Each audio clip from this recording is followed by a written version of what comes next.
नमस्कार, जय हिंद। भारत तक देख रहे हैं आप और मैं हूं ऋषिराज।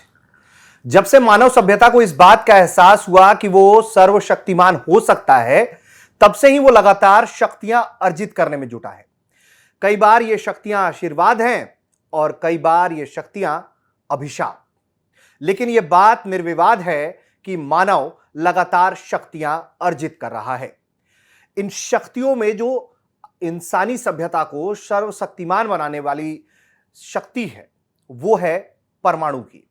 इस बात का एहसास जब भारत को हुआ तो भारत ने भी परमाणु की ताकत पर काम करना शुरू किया और भारत की फिर परमाणु शक्ति जब उभर कर दुनिया के सामने आई तो दुनिया हैरान रह गई। भारत की इसी परमाणु शक्ति को लेकर दुनिया में तमाम तरह की चर्चाएं होती रहती हैं, लेकिन भारत को परमाणु शक्ति दिलाने वाले लोग कौन हैं, किन्होंने भारत को इतना ताकतवर बनाया कि दुनिया का कोई भी देश अब भारत के सामने आंख से आंख मिलाकर बात करने से पहले सोचता है, भिड़ने से पहले सोचता है, क्योंकि वो जानता है कि भारत परमाणु शक्ति से लैस है। तो इसी पर आधारित एक किताब आई है, इंडिया न्यूक्लियर टाइटन्स। इन्हें एडिट करने वाले दो शख्सियत सौम्या अवस्थी और शबना बरुआ जी हैं हमारे साथ। सौम्या जी कंसल्टेंट है टोनी ब्लेयर फाउंडेशन में, वहीं बरुआ मैम जो हैं वो पहले भी भारत तक पर आती रही हैं, आप लोग देखते रहे हैं। वो रिसर्च फेलो हैं Indian council of world affair में। आप दोनों का बहुत स्वागत है।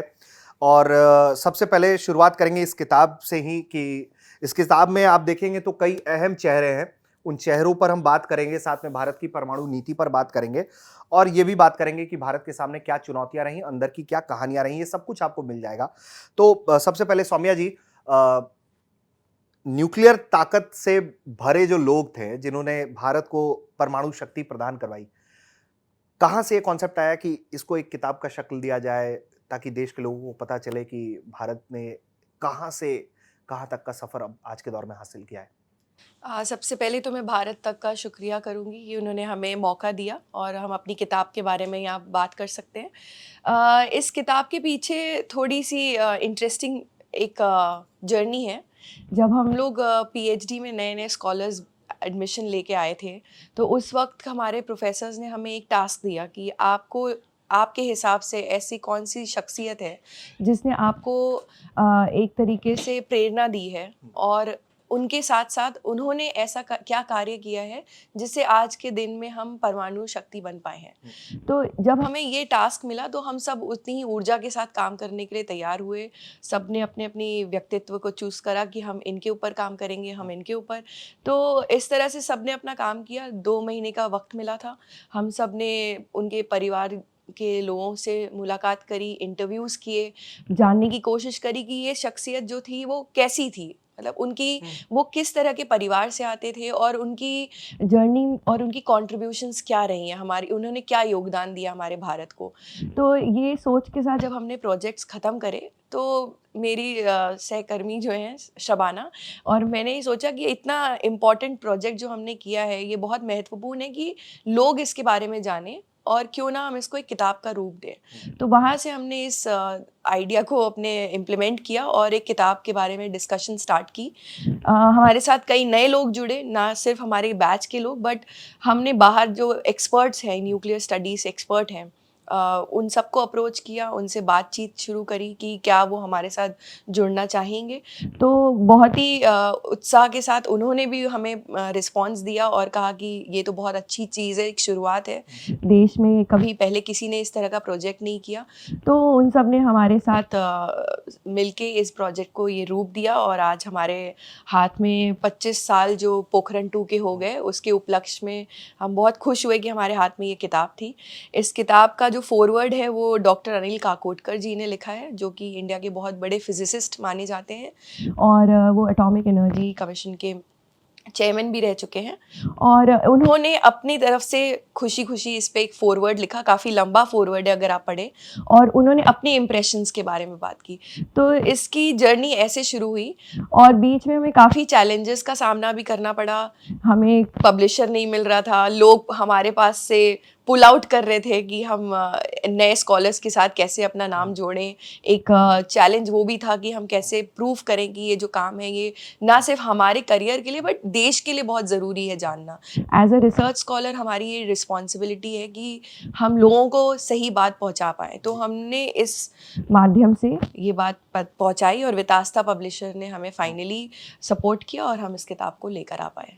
तो इस किताब में बरुआ मैम, इस किताब में जो है कई अहम लोगों ने अपना अपना योगदान दिया है, चैप्टर्स लिखा है अलग अलग शख्सियत के बारे में। तो ये कैसे आप लोगों ने डिसाइड किया कि किसे कौन सही पर्सन हो सकता है इसके लिए कि इनसे ये लिखवाया जाए? इसमें आप लोगों के भी चैप्टर्स हैं, हम उस पर भी बात करेंगे। लेकिन पहले ये बताइए कि जो एक्सपर्ट्स को अप्रोच किया आप लोगों ने, तो क्या वो पैमाना था कि अगर अटल बिहारी वाजपेयी के बारे में आपको किसी से लिखवानी है या जहांगीर भाभा के बारे में किसी से आपको लिखवानी है, तो वो क्या अप्रोच रहा था? जी, thank you for the question. लेकिन सबसे पहले जो आपने पूछा कि किस किस पर्सनालिटी को आपने चूज़ किया है, ये अभी भी कंट्रोवर्शियल है, let me tell you this. क्योंकि पूरे देश के परमाणु नीति को बनाने में किसी गिने चुने लोगों का हाथ नहीं होता है, बहुत सारे लोग जुड़े हुए होते हैं। और यही हमारा मैसेज भी है कि हमने इस किताब को 4 सेक्शंस में डिवाइड किया है कि ना ही सिर्फ न्यूक्लियर फिजिसिस्ट या साइंटिस्ट इसमें इन्वॉल्व होते हैं, डिप्लोमैट्स भी इक्वली इन्वॉल्व होते हैं। जैसे कि आप देखेंगे अरुंधति घोष का एक चैप्टर है इसमें। सिमिलरली जैसे नेता होते हैं, हम पॉपुलरली हम जानते हैं कि इंदिरा गांधी, वाजपेयी, इनका ऑब्वियसली हाथ है क्योंकि पोखरण 1 और 2 में इन लोगों का उस टाइम वो थे, गवर्नमेंट पावर में थे। बट उसके अलावा भी बहुत सारे ऐसे लोग होते हैं जो कि योगदान देते हैं, और शायद हमसे अभी भी ये सब कई सारे व्यक्ति इस वॉल्यूम में नहीं है। बट हमारे ऑडियंस के लिए ये भी कहना ज़रूरी है कि इसका वॉल्यूम 1, 2, 3 बहुत सारे शायद आएंगे।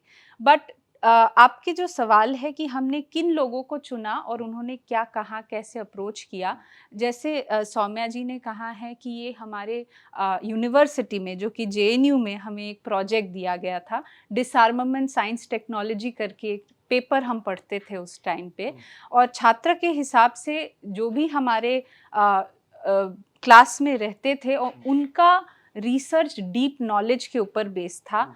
सो हमें लगा कि वो एक ऑथेंटिक सोर्स होगा, कि उन्होंने अगर स्टडी की है अपने एमफिल पीएचडी लेवल पे तो ज़रूर ये एक ऑथेंटिक सोर्स ऑफ नॉलेज होगा। तो पहली बात तो हमने उन लोगों से बात की है जो जिनका अच्छे नंबर आए थे, हमने उनके चैप्टर्स चुने। बट उसके अलावा भी आई थिंक जैसे आपने पूछा कि हमने वाजपेयी पे किससे अप्रोच किया, सो यहाँ पे हमारे चैप्टर के कंट्रीब्यूटर यस्मीन जी है जो कि यूके में बेस्ड है, उन्होंने वाजपेयी जी पे काम किया था तो हमने उनको अप्रोच किया। सिमिलरली अगर आप पूछे दूसरे लोगों का, विक्रम साराभाई में 2 लोगों ने इनफैक्ट को ऑथर किया है, समीर पाटिल जी, अरुण विश्वनाथन जी, उन लोगों ने काफ़ी न्यूक्लियर पे काम कर चुके हैं पहले भी। तो उनका नज़रिया, एंड इनफैक्ट विक्रम साराभाई जी के फैमिली अभी भी है, उनकी डॉटर जो है उनसे हमने बात की थी। तो सोर्सेस प्राइमरी जितना हो सके उसको पाने की हमने कोशिश की। इसमें एक पॉइंट और मैं ऐड करना चाहूँगी, जैसे हमने जब डॉक्टर कलाम पे या फिर कमोडोर जसजीत सिंह पे काम किया तो हमारा सौभाग्य था कि हमें ऐसे लोग मिले जिन्होंने डायरेक्टली उनके साथ काम किया है। तो जसजीत सिंह जी पे जो चैप्टर लिखा गया वो डॉक्टर मनप्रीत सेठी द्वारा लिखा गया है और उन्होंने कई दशकों तक उनके साथ काम किया है, वो उनकी मेंटोर थे। तो एक हमें उस तरह से गुरु शिष्य के रिलेशन के बारे में भी पता चला। सिमिलरली जो कलाम जी के ऊपर इसमें एक चैप्टर है, प्रोफेसर नागप्पा हैं, वो काफ़ी बुजुर्ग हो गए हैं और बैंगलोर में बेस्ड हैं। उन्होंने कलाम जी के साथ काम किया हुआ है, तो उनसे ये मतलब आप कहना चाहिए कि बहुत फर्स्ट हैंड ऑथेंटिक बातें जो हैं, सुनी सुनाई बातें नहीं है, हाँ, जिन्होंने लगे कि तो ना सिर्फ हमने ऐसा नहीं कि इसमें सेकेंडरी डेटा पर डिपेंडेंसी है, इसमें हमने काफ़ी इंटरव्यूज और प्राइमरी सोर्सेज पे भी फोकस करके काम किया है। ठीक है, तो ये तो किताब के अस्तित्व में आने की बात रही। अब बात करते हैं परमाणु की। तो ये यात्रा कहाँ से शुरू होती है परमाणु की? तो आप अगर पूरे परमाणु की यात्रा के बारे में सोचे तो it goes back to almost 18th century.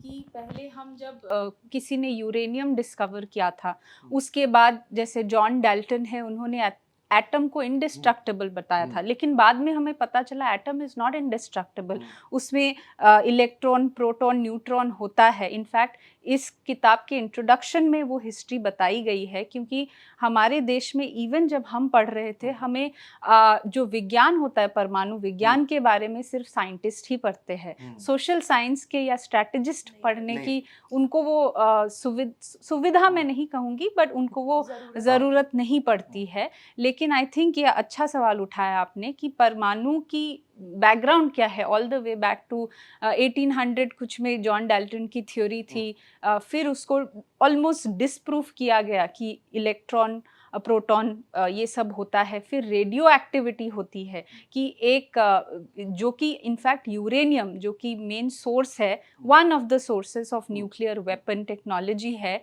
तो यूरेनियम रेडियो एक्टिव है कि नहीं ये भी बाद में पता चला। तो स्लोली ग्रेजुअली ये पूरी इतिहास इनफैक्ट तब तक आती है जबकि न्यूक्लियर फिजिक्स एक सब्जेक्ट ना बना, जबकि एटॉमिक साइंस ऑलरेडी था। Atomic science as a subject विश्व में पढ़ा जाता था, लेकिन nuclear science as a subject धीरे धीरे ग्रो हुआ। फिर मैं कहूँगी कि ऑब्वियसली जो कि हम सब जानते हैं कि विश्व युद्ध 2 में जब नागासाकी और वी जस्ट अंडरस्टैंड कि यूएस ने ही करा है, बट ये भी सच नहीं है कि यूएस ही पहले थे।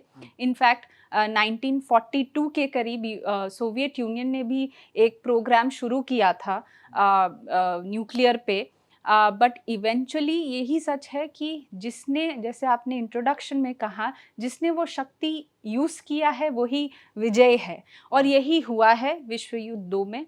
तो इसी के थ्रू हमें नीड पड़ी न्यूक्लियर स्ट्रैटेजी बनाने की। न्यूक्लियर साइंस उससे बहुत पहले थी, तो न्यूक्लियर स्ट्रैटेजी मिड 1940s के बाद से हमें, क्योंकि तब तक परमाणु हथियार आ गया था, और परमाणु हथियार ही सिर्फ नहीं, इवेंचुअली हमें ये भी रियलाइज हुआ, इनफैक्ट 1953 में एटम फॉर पीस के बारे में बात की थी प्रेसिडेंट ऑफ यूएस आइजनहावर ने। तो उस टाइम के 1953 में ये रियलाइज़ हुआ कि ये इतना ज़्यादा डिस्ट्रक्टिव है कि हमें इसको काबू में करना बहुत ज़रूरी है। एंड इवेंचुअली ऑफ कोर्स परमाणु टेक्नोलॉजी के बारे में हम ज़्यादा बात करने लगे अलॉन्ग विथ परमाणु हथियार। तो ये कहानी तो बहुत पहले शुरू होती है, एंड पहले यूएसएसआर, इनफैक्ट 5 जो P5 कंट्रीज़ बोलते हैं, न्यूक्लियर वेपन स्टेट जिसको बोलते हैं, चाइना 1964 में चाइना ने टेस्ट करे, फिर हमारे ऑब्वियसली भारत तक भी हम लोग इस टेक्नोलॉजी को और इस टेस्ट को, जो कि हम बात करेंगे आगे, तो this is how the journey begins. अच्छा, तो इसमें एक बात मुझे पहले बताइए हमारे दर्शकों के लिए कि परमाणु ऊर्जा के तौर पर का इस्तेमाल की बात होती है, भारत में परमाणु की यात्रा कैसे रही है? बम का शक्ल तो उसने बाद में लिया, उसने पहले किस तरह से इस्तेमाल की बात थी भारत में? और जब उस वक्त के उस दौर में, मतलब हम आज तो बहुत मॉडर्न सभ्यता हो गए हैं, तमाम डिजिटल फुटप्रिंट्स और तमाम तरह की तकनीक आज के वक्त में उपलब्ध है पूरी दुनिया में, लेकिन उस वक्त में जब हर कोई शांति प्रिय होने की बात करता था, उस वक्त अगर कोई व्यक्ति न्यूक्लियर जैसी ताकत, जिसको मतलब आज वो इतना विभत्सकारी दिखता है, तो तब कितना और डरावना रहता होगा, तब वो कैसा रहा जर्नी, इस पर अगर आप लोग बताना चाहें तो। उस वक्त भारत जो है वो काफ़ी सोच समझ के इस डिसीजन पे आना चाहता था कि हमें ये टेस्ट करना है या नहीं करना है, और उसको बहुत ही गुप्त तरीके से किया गया। उन्होंने काफ़ी डीप स्टडी करी, ऐसा नहीं कि बस सुबह उठे और उन्होंने डिसाइड कर लिया। जो हमारे राजनीतिक लोग हैं उन्होंने साइंटिफिक कम्युनिटी को अपने कॉन्फिडेंस में लेके, एक दूसरे, 2 टीम जो जब मिली तो उन दोनों ने एक दूसरे को समझा, कंसेंसस ड्रॉ किए, और फिर इस डिसीजन पे आए कि हमें ये बम बनाना है और कैसे बनाना है। तो एक वो स्टेज था, फिर एक रिस्पॉन्सिबल स्टेज था जब हमने उसको बहुत जिम्मेदारी के साथ अपनाया इस स्टेज पे, और जब हमने पोखरण 2 का प्रयोग किया तो उस वक्त भारत ने अंतर्राष्ट्रीय स्तर पे ये बात बताई कि हम एक रिस्पॉन्सिबल देश हैं, हम इसका उपयोग सिर्फ अपने डिफेंस के लिए करना चाहते हैं, अपनी रक्षा के लिए करना चाहते हैं, सैनिक रक्षा और उसके अलावा पीसफुल न्यूक्लियर यूज़ होगा इसका। हम इसका इस्तेमाल किसी देश को डराने या धमकाने के लिए नहीं करेंगे। तो वो एक जो रिस्पॉन्सिबल कंट्री उभर के आई 1998 के टेस्ट के बाद, वो बहुत इम्पॉर्टेंट है। और अभी के दौर में हम एक रिसर्जेंट पावर है, जिसका मतलब होता है कि हम पुनरुत्थान करने के उद्देश्य से ये कार्य कर रहे हैं। और इसका माध्यमिक मतलब हम इसको वैश्विक रूप में देखते हैं कि हमारे पास एक पावर है जिसने हमें हेल्प की है कि हम जो परमाणु क्लब है या न्यूक्लियर क्लब है उसमें हमारी एंट्री हुई है। और ऐसा नहीं है कि हर कोई उस क्लब में उतनी रिस्पेक्टफुली देखा जाता है। भारत का अपना एक पद है उसमें, और उसको उतनी सम्मान के साथ पूरा देश और विदेश सब जगह एक्सेप्ट किया जाता है। तो हम उस स्टेज पे हैं, और आज के स्टेज में हम एक स्ट्रॉन्ग न्यूक्लियर पावर हैं जिसको ये पता है कि उसका पावर क्या है, मिसयूज़ और यूज़ क्या है। और इस बात को पूरा वर्ल्ड समझता है। और अगर ज़रूरत पड़े तो देश हमारा भारतवर्ष हमें दूसरे देशों को ये बताने के लिए भी केपेबल है कि अगर हमें परेशान करेंगे तो हम इसका इस्तेमाल कर सकते हैं। तो जो फर्स्ट यूज़ की पॉलिसी है उस पे हम आजकल डिबेट सुनते जाते हैं, बट उसका मतलब ये नहीं कि हम ड्रास्टिक चेंज अपनी पॉलिसीज़ में इस पर मैं बात करूंगा, लेकिन मैं पहले चाह रहा था कि अगर हम इस यात्रा के चूंकि हिस्से पे बात कर रहे हैं, तो इंदिरा गांधी के दौर में भारत को पहली बार ये ऑपरेशन स्माइल बुद्धा जो है वो स्माइलिंग बुद्धा मिलता है। लेकिन मेरी दिलचस्पी है कि जब भारत आज़ाद होता है, अपने पैरों पर होता है, तो उस वक्त पंडित जवाहरलाल नेहरू होते हैं, उसके बाद शास्त्री जी आते हैं, उसके बाद बारी आती है इंदिरा गांधी की। तो उस दौर में क्या हो रहा था भारत में न्यूक्लियर को लेकर, अगर आप बरुआ मैम बताना चाहें तो। जी, तो उस टाइम इनफैक्ट आप जाएंगे तो लगभग 1909 में IISc इंस्टीट्यूट अभी भी है बैंगलोर में। तो उस इंस्टीट्यूट से चालू किया था। इनफैक्ट उसके डिपार्टमेंट ऑफ फिजिक्स में CV रमन्ना थे उस टाइम, जो कि जैसे मैंने बोला न्यूक्लियर फिजिक्स पे ऑलरेडी काम चल रहा था। एटॉमिक एनर्जी, रेडियो एक्टिविटी, इन सब चीज़ों में ऑलरेडी काम चल रहा था। बट उस टाइम क्या हुआ था, इनफैक्ट मैं ये उस शो के बारे में इसमें ज़िक्र करना चाहूँगी। होपफुली हमारे यंग ऑडियंस सुन रहे हैं। जैसे कि आपने अभी रॉकेट बॉयज़ अगर आपने देखी है, वहाँ वो कहानी वहाँ से शुरू होता है, कैसे होमी भाभा और सारा भाई ने वहाँ जाके वो झंडा लहराया था and all of that you know. लेकिन ये भी कहना ज़रूरी है कि उस टाइम सिर्फ बैंगलोर में भाभा या सारा भाई का जो रोल है सिर्फ वही इम्पॉर्टेंट नहीं था। कोलकाता में in fact Meghnad Saha was leading the team there, और ये एक विवाद उठा था उस टाइम कि सिर्फ मेघनाथ साहा जो कोलकाता से उनकी जो टीम थी उनको क्यों इतना इन टर्म्स ऑफ रिसोर्सेज उन लोगों को इतना महत्व क्यों नहीं दे रहे थे न्यू दिल्ली, जो कि at that time Nehru just after independence Nehru ji के हाथ में थे। उसके पहले भी गए थे जमशेदजी टाटा के पास उस टाइम, और जमशेदजी टाटा ने जो फंड्स दिए थे उसको ज़िक्र करना बहुत इम्पॉर्टेंट है, क्योंकि आज भी हम देखते हैं कि हमें स्टार्ट करने के लिए रिसोर्सेस चाहिए होते हैं, तो वो दिया था जमशेदजी टाटा ने उस time.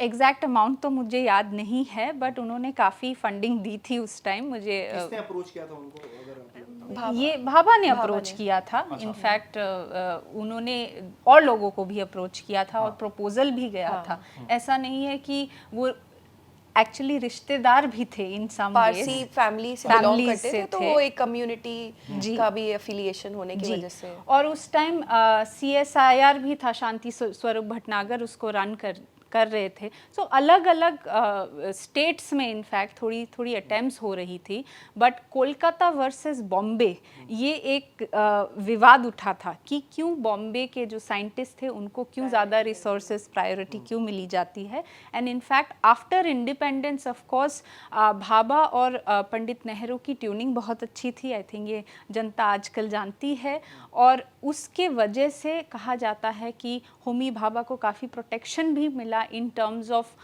all the criticism that he faced। उनको ब्लू आइड बॉय कहा जाता था। जी, और उस टाइम क्योंकि भारत की मतलब हमारी जो इकोनॉमिक सिचुएशन थी वो इतना अच्छा नहीं था. We had to spend our money in nation building. लेकिन नेशन बिल्डिंग का भी परमाणु एक हिस्सा है. आजकल उसी टाइम हमने इन्वेस्ट किया था, तभी जाके आजकल परमाणु टेक्नोलॉजी के बारे में तो ये जो संघर्ष थी उस टाइम वो रियल है. But I would like to underline कि सिर्फ जैसे कहा जाता है कि सारा कुछ भाभा का खेल, डेफिनेटली वो फादर ऑफ न्यूक्लियर इंडिया कहलाते हैं, लेकिन उनके आगे पीछे बहुत लोग थे. तो एक तो वो बात है. दूसरा ये है कि 1957 में IAEA की इस्टेब्लिशमेंट हुई थी एट अ वर्ल्ड स्टेज, जो UN एजेस के अंदर थी कि we have to control nuclear technology and weapon. But उससे पहले 1954 में ही भाभा ने 3 स्टेज न्यूक्लियर प्रोग्राम जो हम फॉलो करते हैं अब, उसको प्रपोज कर दिया था. तो इंडिया की जर्नी ऐसा नहीं है कि यहाँ कुछ नहीं हो रहा था, सब कुछ वेस्ट में ही हो रहा था. इंडिया की कोशिश भी लगी. उस टाइम काफ़ी लोगों ने ऑलरेडी कोशिश कर रहे थे. But as we will learn that of course 1974 तक, जब तक स्माइलिंग बुद्धा जो कि पोखरान 1 के नाम पे भी हम जानते हैं, वो कैसे उसको इवेंचुअली सैंक्शन किया गया. बट एक SNEP जो कि study of nuclear peaceful purpose, basically कि हम न्यूक्लियर वेपन नहीं बनाएंगे, हम न्यूक्लियर टेक्नोलॉजी या न्यूक्लियर साइंस को यूज़ करके आगे बढ़ेंगे फॉर नेशन बिल्डिंग. तो from Nehru to in fact Shastri ji के बारे में भी lot of people have that opinion कि वो अगेंस्ट थे, बिल्कुल परमाणु के अगेंस्ट. वो परमाणु वेपन्स के बिल्कुल अगेंस्ट थे, ये सच है. और उन्होंने इतना सपोर्ट नहीं दिया होमी भाभा को और उनके टीम को जितना नेहरू जी ने दिया था. But nevertheless when things moved on, तो फिर आगे जाके हमें वो मौका मिला. ठीक है. अच्छा, तो एक सवाल अब इस पे ले लेते हैं कि भारत को लेकर आज जैसे दुनिया देखती है और तब दुनिया भारत को जैसे देख रही थी. परमाणु शक्ति भारत ने तब हासिल की, आज भी भारत के पास परमाणु हथियार हैं और अब बढ़ रहे हैं, हर साल इसमें बढ़ोतरी होती ही जाती है. तो दुनिया का नज़रिया कितना बदल गया है?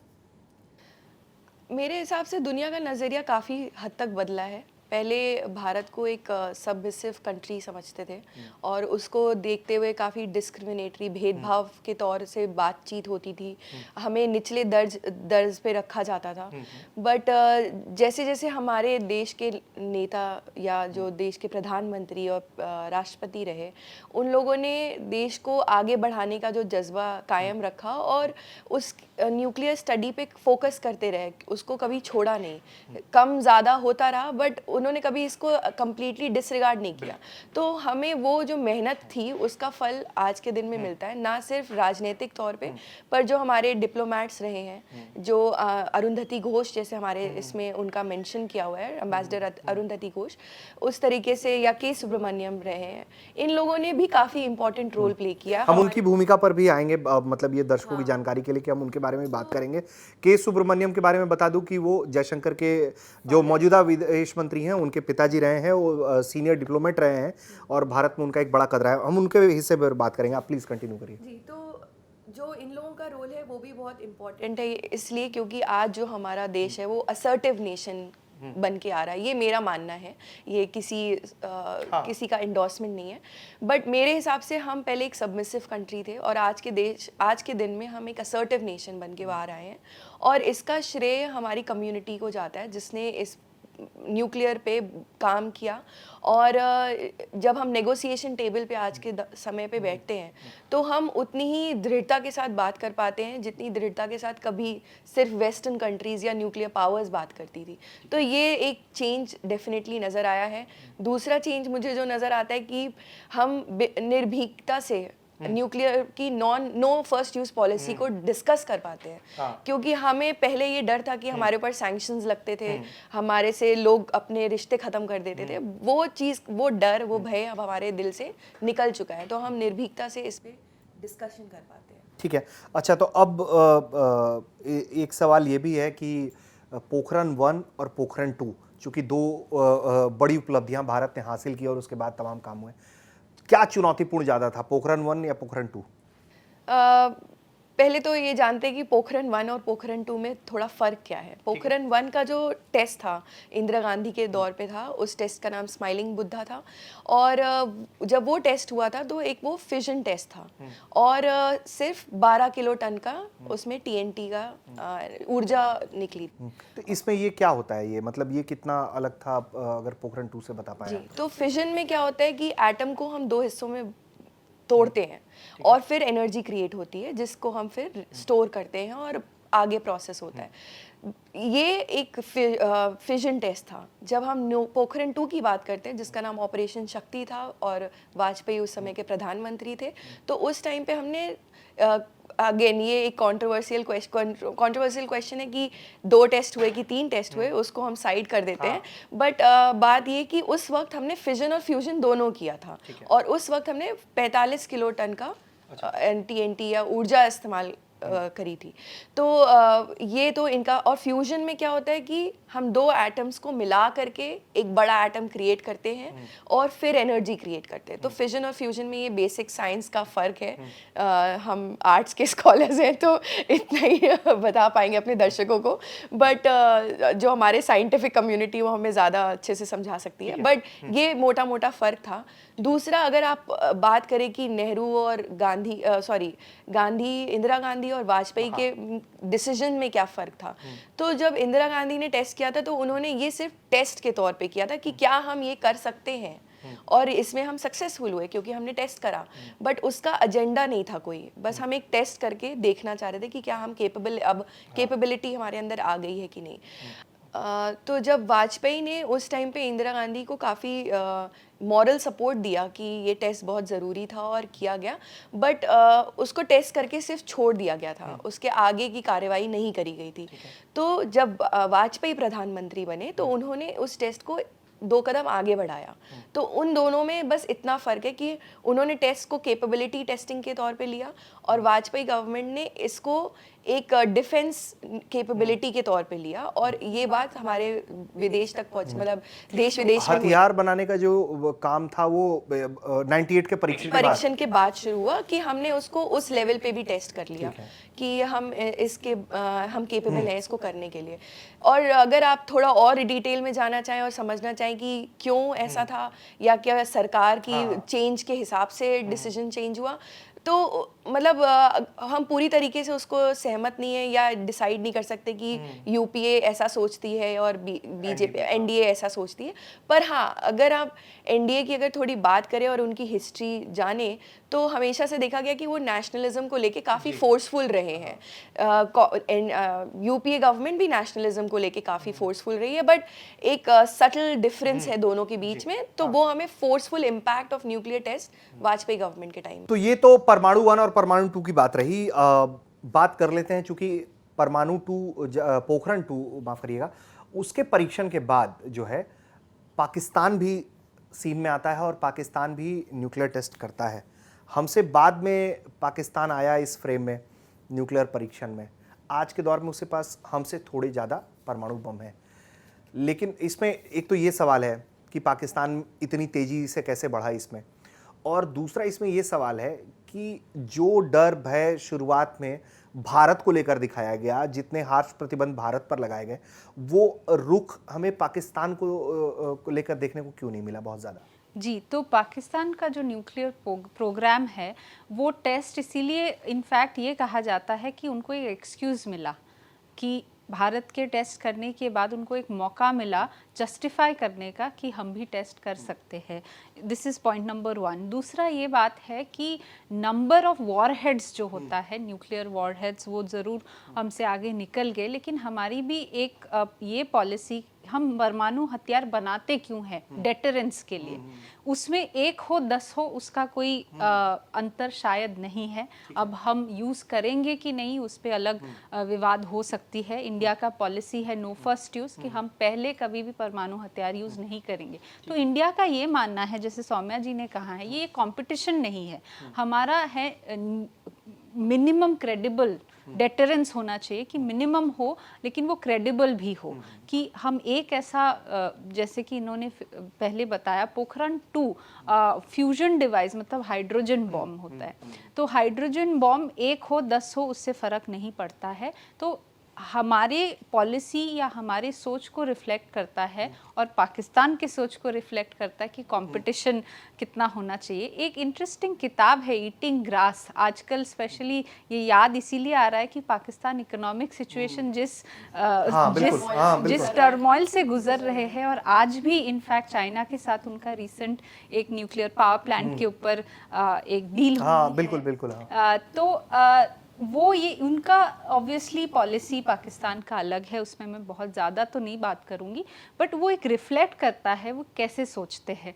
लेकिन एक इम्पॉर्टेंट जियोपॉलिटिकल एस्पेक्ट से अगर आप देखें, ये ज़रूर है कि पाकिस्तान को उस टाइम प्रोटेक्शन काफ़ी थी, चाइना से हो या वेस्ट से हो, पर्टिकुलरली यूएस से, और ये जो उनको एक पॉलिटिकल टर्म में हाइफनेशन और डीहाइफनेशन पॉलिसी कहा जाता है, कि इंडिया और पाकिस्तान को आज यूएस उस इकट्ठे एक बास्केट में डाल के नहीं देखती, वो डीहाइफनेट हो गया है पॉलिसी। और इसमें हमारे इंडियन जैसे सिविल न्यूक्लियर डील 2005-2007 में जो आया, उसका बहुत एक एक्सेप्शनल रोल है। इनफैक्ट प्रोफेसर राजा मोहन ने किताब लिखी थी क्रॉसिंग द रूबिकन, जो कि लक्ष्मण रेखा को पार करना। तो आई थिंक इंडिया ने, भारत ने वो लक्ष्मण रेखा पार कर चुके थे with their nuclear test, but also because civil nuclear deal हमने यूएस के साथ की, वो एक केस ऑफ एक्सेप्शनलिज्म माना जाता है, कि जो वेस्ट का भारत को देखने का नज़रिया था वो चेंज हो चुका था। तो पाकिस्तान एक बॉम्ब लाए 100 बॉम्ब लाए, उससे इंडिया को फ़र्क नहीं पड़ता है, और ये बात आई थिंक रिफ्लेक्ट करता है उनकी ये कितना थ्रेट कितना है मतलब कि थ्रेट कितना है पूरी दुनिया को पाकिस्तान के पास न्यूक्लियर होने का, और प्लस चाइना का जो एक्टिव रोल है अभी से लेकर, पहले से लेकर अब तक में, वो उसको कैसे देखा जाए? जी, इनफैक्ट ऑफ कोर्स किसी कंट्री के भी पास अगर परमाणु हथियार हो वो थ्रेट माना जाता है, जैसे वो 1 हो या 10 हो उससे इतना फ़र्क नहीं पड़ता। इसी वजह से ऑल्सो पाकिस्तान एक थ्रेट इसीलिए बना था क्योंकि I think terrorism was a big aspect. बहुत सारे जो डीप स्टेट है, नॉन स्टेट एक्टर्स जिसको कहा जाता है, जिनका कोई नियंत्रण नहीं होता, अगर उनके हाथ में हथियार पड़ गए, कहाँ कैसे कौन यूज़ करेगा उसको समझ में किसी को नहीं आएगा। तो थ्रेट आई थिंक उस बेसिस पे ज़्यादा था। बट ऑल्सो अगर आप बात करें कि पाकिस्तान के न्यूक्लियर वेपन कंट्री होने से इंडिया को कितना थ्रेट है, this is a relative question in the sense कि आप जैसे मैंने कहा है साउथ एशिया में अगर हम बाय डेफिनेशन इंटरनेशनल रिलेशनशिप का फॉलो करें 8 कंट्रीज़ है, अगर अफ़गानिस्तान को भी ले तो सिर्फ 2 ही कंट्री है पाकिस्तान और इंडिया जिनके पास परमाणु हथियार है साउथ एशिया में। और इसी को लेके बार बार विवाद उठता है कि डेंजर है कि अगर इंडिया पाकिस्तान लड़ आसपास या भिड़ जाए या कोई भी अगेन वॉर हो। लेकिन ये भी है कि एक न्यूक्लियर वेपन को यूज़ करने का बहुत रेपोकशंस होता है, ना ही सिर्फ आप पे सैंक्शंस लग सकते हैं बट ऑल्सो आप अगर पाकिस्तान इंडियन टेरिटरी पे न्यूक्लियर वेपन छोड़े तो इट्स नॉट लाइक वो डिस्ट्रॉय नहीं होंगे इन मैनी सेंसेस। तो ये एक I think on moral grounds also weather use होगा कि नहीं ये डिबेटेबल टॉपिक है। So as per a threat I think it goes both ways. Okay अच्छा, तो अब एक न्यूक्लियर को लेकर बात होती है, होमी भाभा की लगातार बात हो रही होती है, उसको लेकर एक बहुत संख्या में मीडिया रिपोर्ट्स हैं या अलग अलग एक्सपर्ट्स हैं, उनके डेथ को लेकर एक तरीके से ये पेश किया जाता है कि इसमें कहीं ना कहीं CIA अमेरिका का हाथ था। वो जो प्लेन क्रैश करता है उसको लेकर कहा जाता है कि नहीं, इसमें CIA का रोल जो है वो सस्पेक्टेड है। हालांकि कोई ऐसा तथ्य नहीं है सामने, ये बात मैं अपने दर्शकों के सामने ये कह दूं, लेकिन इस तरह की रिपोर्ट्स हैं और कुछ एक्सपर्ट्स इस तरह का दावा करते हैं। तो उस वक्त भारत के प्रति वेस्ट का नज़रिया भी कुछ और था।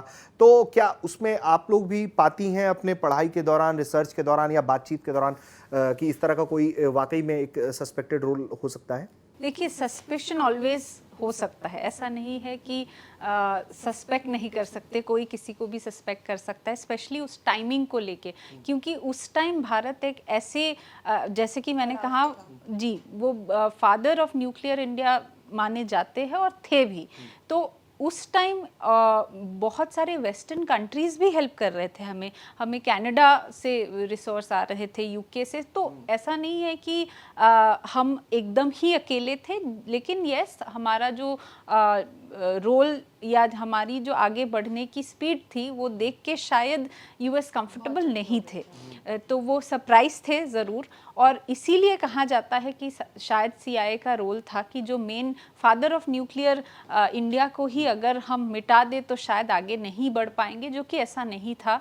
But I think at this point में इसको सस्पेशन को सस्पेशन ही कहूँगी, बिकॉज हमने इस किताब में पर्टिकुलरली इस बारे में तो ऐसे बात नहीं किया है। लेकिन हाँ, उनके जाने के बाद नुकसान हमें बहुत हुआ in terms of the way as I said Bombay was leading, तो उसमें बहुत फ़र्क पड़ा। उस टाइम इनफैक्ट सारा भाई को लेके आए गए थे, राजा रमन्ना, इन लोगों ने आगे काम बढ़ाया। एंड बट आई थिंक एक वो जो पॉज, थोड़े समय का पॉज आया, वो बहुत हमारे लिए नुकसानदायक था। और आई थिंक हमें भले ही सारी कंट्री सपोर्ट कर रही थी उस दौर में, बट एक अंदर ही अंदर उनके अंदर एक कसक सी थी कि भाई अगर भारत आगे निकल गया तो उनका क्या होगा। तो वो एक जो इम्बैलेंस क्रिएट हो रहा था धीरे धीरे, उसको शायद से दूसरी कंट्रीज ने पढ़ लिया और समझ लिया कि हमें इंडिया को कैसे रोकना है, भले ही उनकी गुड बुक्स में रहे, बट ऐसा कैसे कर सकते। तो ये एक हो सकती है बात। आई थिंक ऑल्सो एक दूसरी बात जो सस्पेशन को आगे तक लेके गया, क्योंकि इवन 1990s में जब नरसिम्हा राव ने टेस्ट करने की कोशिश उनके की, साथ भी उस टाइम भी यूएस सैटेलाइट्स ने पकड़ा था उस, अगर मैं यूज कर सकती हूँ, पकड़ा था लिटरली, कि हम टेस्ट करने के लिए मूवमेंट्स चालू हो गई थी, और वो सैटेलाइट्स यूएस के थे जिन्होंने वो कैप्चर किया था, और इमीडिएटली हमें सैंक्शंस या उस प्रोजेक्ट को रोकना पड़ा। तो उस टाइम ये भी बहुत लोगों ने कहा कि जी हाँ, इसीलिए यूएस नहीं चाहते थे कि हम आगे बढ़े, और आज भी नहीं चाहते, जो कि चेंज हुआ after 1998 and obviously the civil nuclear deal with US. ठीक है, तो इस किताब में कुछ और अहम किरदार हैं, होमी भाभा, विक्रम साराभाई के अलावा इंदिरा गांधी, अटल बिहारी वाजपेयी के अलावा एक बड़ी भूमिका राजा रमन्ना की है, एपीजे अब्दुल कलाम है, उसके अलावा के सुब्रमण्यम जिनके बारे में हमने आपको वीडियो में बताया, सी राजा मोहन हैं और अरुंधति घोष हैं। तो इनमें से कुछ अहम किरदारों पर अगर हम बात करें तो सौम्या जी, कलाम साहब, राजा रमन्ना, के सुब्रमण्यम, हमें लगता है कि भारत के विदेश मंत्री जयशंकर जी के पिताजी हैं, उनके बारे में पहले बात कर लेते हैं। के सुब्रमण्यम की भूमिका न्यूक्लियर पावर इंडिया को करने में कैसी रही, क्या क्या कुछ किया, कुछ इंटरेस्टिंग किस्से भी हो तो वो भी बताएं उनसे। के सुब्रमण्यम के ऊपर काम करने का जो मुझे सौभाग्य मिला, मैं काफ़ी खुश हुई इसको चैप्टर को करने में, और मुझे मौका मिला कि मैं जो स्वर्गीय के सुब्रमण्यम जी हैं, उनकी उनके पत्नी से भी मैं मिली, जो कहती थी कि प्यार से मुझे सिर्फ सुलोचना आंटी कहो। तो उनको मैं मैम बोलती थी और वो बोलती थी नहीं, मैं तुम्हारी आंटी हूँ और सुब्रमण्यम तुम्हारे अंकल हैं। तो उस तरह से मेरा उनके साथ बातचीत का दौर शुरू हुआ। और ये ऐसा, मतलब मैं इतनी इंस्पायर हुई उनके खुद के कार्य को लेकर के, क्योंकि के सुब्रमण्यम एक सिविल सर्वेंट थे, ये सबको पता है, और बहुत ही इंटेलिजेंट थे, और उन्होंने जो कार्य न्यूक्लियर पॉलिसी या न्यूक्लियर फील्ड में किया है वो बहुत ही महत्वपूर्ण है। और अगर शायद उनका योगदान नहीं होता तो हमारी पॉलिसी उतने अच्छे लेवल पे नहीं आती। और इसी कारण से के सुब्रमण्यम को उनके दोस्त और कई बारी अमेरिकी लोग भी उनको इंडियन किसिंजर का नाम देते थे, तो उनको इंडियन किसिंजर कहा जाता था। कई बारी उनके जो दोस्त यार हैं उनको बॉम्ब मामा भी कहते थे और सुब्बू कहते थे। तो इस तरह के उनके प्यार से उनको कई नामों से पुकारा जाता था। बट इंडियन किसिंजर इसलिए कहा जाता था क्योंकि वो बहुत ही रियलिस्टिक थे, और एक रियलिज्म की पॉलिसी को अगर हम समझें तो उस तरह उस बेसिस पे वो काम करते थे। And he was very vocal कि हमारी जो न्यूक्लियर बॉम्ब्स हैं वो हमें ज़रूरी है बनाना। यहाँ तक कि इकलौते वही उस दौर के स्ट्रैटेजिस्ट हैं जिन्होंने गांधी और नेहरू दोनों के दौर में बड़ी सच्चाई के साथ ये बात पेश करी कि हमें बम बनाना आवश्यक है। तो एक तो ये उनके बारे में बहुत इम्पॉर्टेंट बात है।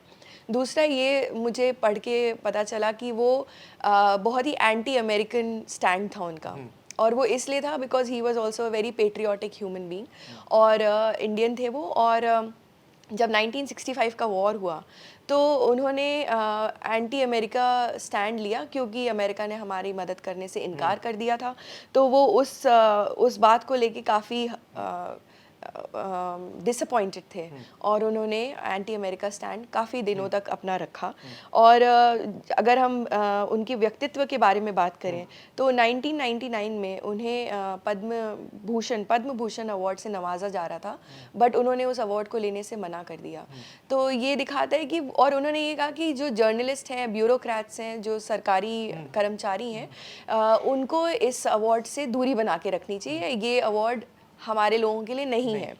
तो ये उनकी सहजता को दिखाता है कि वो कितने सिंपल और मतलब बिगर चीज़ों को देख करके सोच विचार करते थे, और एक आदर्शवादी व्यक्ति थे वो। ये बहुत इम्पॉर्टेंट बात है। उनका एक किस्सा मुझे आदर्शवादी से ये याद आया कि एक समय वो अपने दफ्तर में काम करने के लिए सुबह सुबह निकले, बट बरसात हो रही थी तो वो भीग गए। तो वो अपने ऑफिस में गए, उन्होंने अपनी फॉर्मल्स निकाले और उसको निचोड़ के हवा में सुखा रहे थे। तो कुर्सी गीली ना हो जाए ये सोच के वो ज़मीन पे बैठ के फाइल पे काम कर रहे थे। तो उनकी जो कॉलीग है उन्होंने ये किस्सा बयान किया है अपने आर्टिकल में कि वो अंदर कमरे में पहुंची ऑफिस में, तो उनको नहीं पता था कि ये के सुब्रमण्यम है, क्योंकि वो पहली दफ़े मिल रही थी उनसे। तो उन्होंने बोला साहब नहीं आए क्या? तो के सुब्रमण्यम ने भी उतने ही जोश और उतनी मस्ती के साथ जवाब दिया, हाँ अभी साहब नहीं आए हैं, बाद में आएगा। फिर वो थोड़ी देर बाद जब उस दफ्तर में वापस गई तो देखा वही व्यक्ति अपनी कुर्सी पे बैठा हुआ है। तो वो एकदम शॉक में चली गई कि इतना सिंपल आदमी, इंसान, ये अपने मतलब रैंक्स को अपने शोल्डर पे लेके नहीं चल रहे हैं। ये बात उनको बहुत अच्छी लगी और इंस्पायर करा उन्होंने काफ़ी लोगों को।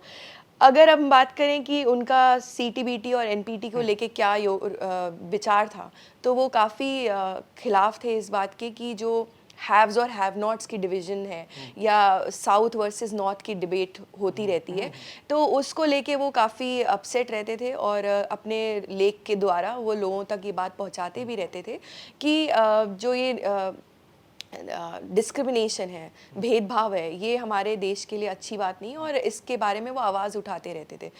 इस वजह से अमेरिकन्स उनसे काफ़ी चिढ़ते भी थे एक पॉइंट ऑफ टाइम पर। एक समय पे वो वाजपेयी सरकार के under nuclear national security advisory board है उसके मेंबर भी थे, और उस टाइम पे न्यूक्लियर डॉक्ट्रिन पहला ड्राफ्ट तैयार हुआ था। उस ड्राफ्ट में उन्होंने नो फर्स्ट यूज़ और सेकेंड स्ट्राइक कैपेबिलिटी के बारे में काफ़ी इलेबोरेट वे में डिस्कशन किया, और उनके साथ साथ उनकी टीम ने इस बात को अपने डॉक्ट्रिन के ड्राफ्ट में भी मेंशन किया कि हम नो फर्स्ट यूज़ क्यों करेंगे, बिकॉज जैसा मैंने पहले बताया कि एक रिस्पॉन्सिबल नेशन है और हम किसी को डराने धमकाने के लिए ये कार्य नहीं कर रहे थे। तो उस चीज़ को उन्होंने अपनी इंडिया की जो पॉलिसी है उसको राष्ट्रीय से लेकर अंतर्राष्ट्रीय स्तर पे पहुंचाया कि हम नो फर्स्ट यूज़ का पालन करेंगे। सेकेंड स्ट्राइक कैपेबिलिटी की बात करें तो सेकेंड स्ट्राइक कैपेबिलिटी का मतलब है कि यदि आपके ऊपर न्यूक्लियर अटैक हो गया है तो आप उसको सरवाइव करने के बाद अपने दुश्मनों पे अटैक करें। तो इससे ये नज़र आता है कि हम पहला वार नहीं कर रहे हैं, बट अगर आपने हमारे ऊपर पहला वार किया तो हम उस देश में से भी नहीं है जो सबमिसिवली बैठे रहेंगे, हम मुंह तोड़ जवाब देंगे। तो इस बात से जो इंडिया का कॉन्फिडेंस लेवल है वो काफ़ी ऊपर बढ़ जाता है। फिर अगर हम बात करें कि उसके अलावा उन्होंने और क्या योगदान किया, तो न्यूक्लियर क्लब में जो हमारी एंट्री हुई 2005 के डील के दौरान, तो उस टाइम पे जो के सुब्रमण्यम है उन्होंने बताया कि ये जो डील हुई है इससे हम आज के दिन में हमारा स्तर कैसे बढ़ गया है। बल्कि उन्होंने अपने एक इम्पॉर्टेंट इंटरव्यू में अमिताभ घोष के साथ ये बात कही कि nuclear bomb is like a million pound note, जिसको हम इस्तेमाल तो नहीं कर सकते हैं बट वो एक क्रेडिट नोट की तरह काम करता है। तो आज के दिन में जो हमारा न्यूक्लियर स्टेचर है वो एक क्रेडिट नोट है कि हम उसका इस्तेमाल तो नहीं कर रहे हैं बट ज़रूरत पड़ने पे अगर हम करेंगे तो लोगों को पता है कि इनके पास मिलियन पाउंड का एक नोट है। हाँ। तो उस तरीके से उन्होंने इसकी सिग्निफिकेंस को हमारे तक पहुंचाया। तो ये कुछ बातें हैं जो हमारी इस हाँ, किताब ये में थ्रू पता चलेगी। जी। बिल्कुल, बहुत दिलचस्प बातें हैं। अब बात कर लेते हैं विज्ञान और डिप्लोमेसी की। इस किताब में भी उस बात का जिक्र है। तो मिसाइल मैन ऑफ इंडिया कलाम साहब के बारे में बताया जाता है। न्यूक्लियर में किस तरह की भूमिका रही बरुआ मैम, और डिप्लोमेसी के मोर्चे पर अगर हम बात करें तो फिर अरुंधति जी की क्या भूमिका रही 2005 के India US civil nuclear deal में? जी, देखिए, बहुत लोगों ने ये हमें सवाल किया है कि कलाम जी का इतना रोल नहीं था न्यूक्लियर में जितना कि और लोगों का था, जो कि सच भी है एक तरीके से, क्योंकि वो मिसाइल प्रोग्राम लीड कर रहे थे उस टाइम। लेकिन आज के दौर से हम देखा जाए, आज एक न्यूक्लियर ट्राइड कंट्री है। हमारे आर्मी, नेवी, एयरफोर्स तीनों में हम न्यूक्लियर डिलीवरी कैपेबिलिटीज़ है। तो ये तभी आ पाएगा जब किसी ने कहीं शुरुआत किया होगा। सो देयरफॉर कलाम जी का रोल इसमें भी इक्वली है। दोनों पोखरान 1 और 2 में वो इन्वॉल्व थे। और ये भी है कि integrated guided missile development programme उन्होंने बनाया, और डिलीवरेबल जो कैपेबिलिटी है वो मिसाइल के थ्रू कैसे हम आगे बढ़े, उसका बहुत ही इम्पॉर्टेंट रोल था। ऑफ कोर्स उससे पहले जब हम मिसाइल की बात करते हैं तो doctor Sarabhai, I mean ISRO का बड़ा रोल है। सो आई थिंक इक्वली इम्पॉर्टेंट है डॉक्टर कलाम के बारे में बात करना ऑल्सो, क्योंकि वो एक सिर्फ साइंटिस्ट ही नहीं थे बट एक तरीके से एक नेता भी थे, क्योंकि वो प्रेसिडेंट बने। और उनके रहते हुए उस टाइम न्यूक्लियर पॉलिसी, वो किस विचारधारा कैसी थी, वो भी इम्पैक्ट करता है। तो एक व्यक्ति का सिर्फ रोल उस हिसाब से नहीं देखा जाता कि वो डायरेक्टली इसमें ऐसे इन्वॉल्व थे कि नहीं। जैसे कि हम लोग कोई साइंटिस्ट नहीं है, हम पीएचडी स्कॉलर्स है बात करते। सिमिलरली अरुंधति घोष, उनका कोई उससे पहले लेना देना नहीं था कुछ न्यूक्लियर के बारे में। लेकिन इस बुक के थ्रू हम ये भी एक मैसेज देना चाहते कि आप कोई भी बैकग्राउंड से हो, आप नेसेसरली साइंटिस्ट आपको नहीं बनना या न्यूक्लियर एक्सपर्ट नहीं होना है। आप एक डिप्लोमेट के तौर पे भी जब आप डिफेंस करते हैं अपने पोजीशन को, वो बहुत निगोशिएशन टेबल पर तो डिप्लोमेट्स ही बैठेंगे, और फिर साइंटिस्ट तो निगोशिएशन करने जाएंगे नहीं। जी। सो उस हिसाब से अरुंधति घोष का रोल इम्पोर्टेंट था। एंड इनफैक्ट क्योंकि हम दो महिलाएं यहाँ बैठे हैं और एक ही लेडी इस किताब में अभी तक वी हैव इंदिरा गांधी और अरुंधति घोष, बट इंदिरा गांधी का रोल सब जानते हैं, पॉपुलरली नोन है, लेकिन अरुंधति घोष जी का इतना नहीं जानते हैं। मैं ज़्यादा नहीं बोलूँगी, I want the audience to read the book to understand. But इसके अलावा जैसे मेरे चैप्टर मैंने जिस पे काम किया है वो डॉक्टर राजा रमन्ना थे, उसका भी एक दो छोटे छोटे एनेक्डोट्स इंटरेस्टिंग हैं, ताकि हमारे ऑडियंस जाके राजा रमन्ना की भी भूमिका के बारे में आप बताइए कि मतलब कि क्या भूमिका रही। और आई थिंक सबसे अगर एक आउट ऑफ मैनी अगर मुझे एक चुनना हो तो आई थिंक जो उनकी, अगेन ये एक ऐसा पॉलिसी या सोच विचार है जो आज तक चली आ रही है, इनफैक्ट ज़्यादा ही है, आत्मनिर्भरता। दैट हमें न्यूक्लियर प्रोग्राम बनाने में या एज अ नेशन आगे बढ़ने में हमें खुद ही अपना रिसोर्सेज ढूंढना पड़ेगा, क्योंकि इंडिया में, भारत में थोरियम तो है, हमारा जो रॉ मटेरियल होता है, यूरेनियम कम है, मोनाजाइट्स फील्ड है, तो थोरियम से ही हम कैसे प्लूटोनियम बना सकते। 3 स्टेज न्यूक्लियर प्रोग्राम है। सो जैसे सेकंड स्टेज में हम एक ब्रीडर रिएक्टर बोलते हैं, प्लूटोनियम को लेके उसी को यूज़ करके जितना हम फ्यूल के हिसाब से डालते उससे ज़्यादा बाई प्रोडक्ट निकलता है, ब्रीडर रिएक्टर।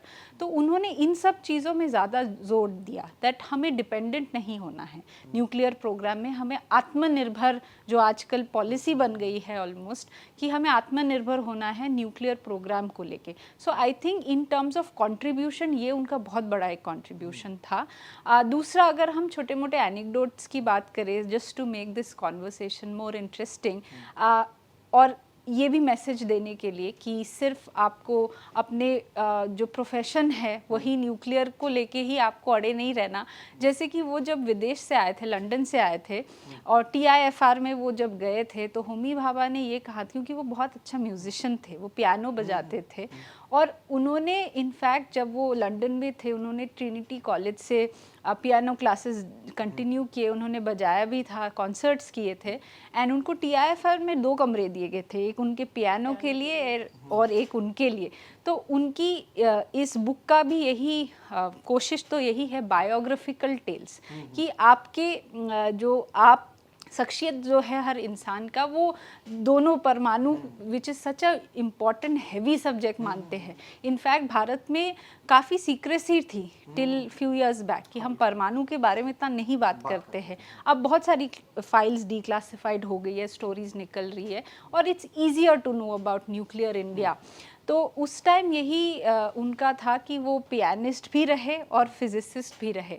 तो आई थिंक हमारे जो स्पेशली युवा ऑडियंस है वो उनको इससे प्रोत्साहन लेना चाहिए कि ऐसा नहीं है कि न्यूक्लियर पढ़ रहे हैं तो कुछ और कर नहीं पाएंगे। I think all these personalities are a mix, interesting mix. इसमें अगर मैं एक और ऐड करूं राजा रमन्ना जी के बारे में, तो हाल ही में मेरी मुलाकात अम्बेसडर शिव शंकर मेनन से हुई, जो कि NSA रह चुके हैं। तो वो बता रहे थे कि जब वो राजा रमन्ना जी के साथ ट्रैवल करते थे तो वो एक हरी मिर्ची का डब्बा लेके जाते थे क्योंकि उनको तीखी मिर्ची खाने का बड़ा शौक था। तो ये भी मतलब मज़ेदार एक बात है कि मतलब कि तो इस तरह के कई सारे हमारी किताब में किस्से हैं जो पढ़ने में दिलचस्पी पैदा करेंगे लोगों के लिए।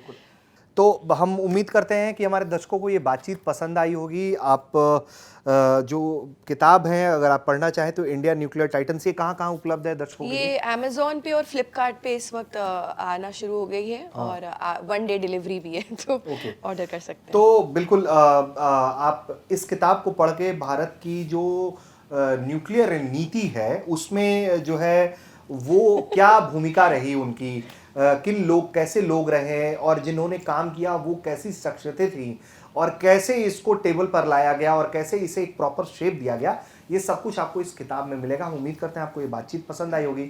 आप जब किताब पढ़ेंगे तो आप कमेंट करके बताइएगा कि आपको ये किताब भी कैसी लगी। फिलहाल के इतना ही, देखते रहिए भारत तक। नमस्कार, जय हिंद।